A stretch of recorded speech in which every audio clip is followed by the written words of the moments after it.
சிறப்புக்குரிய முருகப்பெருமானுடைய பல்வேறு வகையான விரத நாட்கள்ல ஒன்றாக விளங்கக்கூடியது வைகாசி விசாக திருநாள்.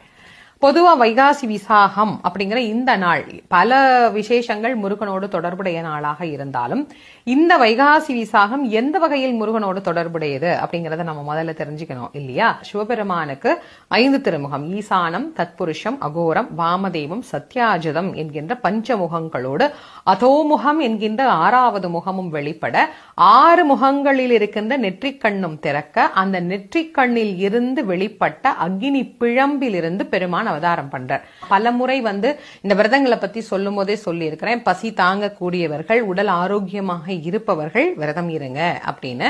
அதனால வைகாசி விசாக விரதம் குழந்தை வேண்டியும் விரதம் இருக்கலாம், உடல் ஆரோக்கியத்திற்காகவும் விரதம் இருக்கலாம். இல்ல விரதம்லாம் ஒண்ணும் இல்லைங்க, சாதாரணமா நாங்க அன்னைக்கு சாமி கும்பிடணும் அப்படின்னா முருகனுக்கு விசேஷமான படையல்கள் அன்னைக்கு வச்சு சக்கரை பொங்கல் வைக்கணும்.